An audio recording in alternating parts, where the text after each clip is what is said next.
பேருந்து பயணம் இலவசம் என்றார்கள். அதை நம்பிச் சென்ற எனது தங்கையை ஓசி என ஏளனம் செய்தார்கள் இந்த விடியல் ஆட்சியாளர்கள். கூலி வேலைக்கு சென்ற எனது மாமாவோ கள்ளச்சாராயம் குடித்திருந்து போனார். ஏன் இன்னும் மதுவிலக்கை அமல்படுத்தவில்லை என்றேன்.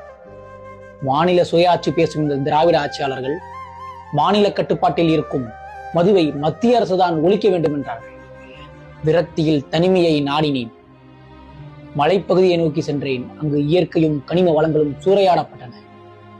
காற்று வாங்கலாம் என்று கடலோர பகுதிக்கு சென்றேன். அங்கு விமான சாகசங்கள் வெகு சிறப்பாக நடைபெற்றுக் கொண்டிருந்தது.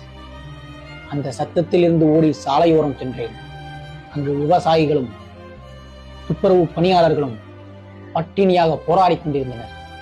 இதற்கு ஒரு விடையே இல்லையா என்று இளைய சமுதாயத்தை நாடினேன். அங்கு இளைஞர்கள் கையில் கஞ்சாவுடன் ரீல்ஸ் மோகத்தால் ஒரு வடமாநில இளைஞரை தாக்கிக் கொண்டிருந்தனர். இந்த போதையால் தமிழகம் எங்கும் சீரழிந்து கொண்டிருந்தது.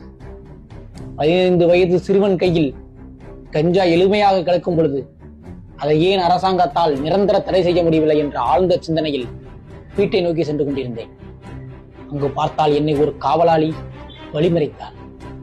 என்னிடம் வாகனத்திற்குரிய அனைத்து சான்றிதழ்களும் சரியாக உள்ளது என்று அவரிடம் முறையிட்டேன். அவரோ நான் அறியாத புகை பரிசோதனை சான்றிதழ் இல்லை என 1000 ரூபாய் அபதாரம் விதித்தார். அந்த 1000 ரூபாய் இல்லாத காரணத்தினால் மிகப்பெரிய குற்றவாளியாக இப்பொழுது இந்த நீதிமன்றத்தில் நிற்கின்றேன்.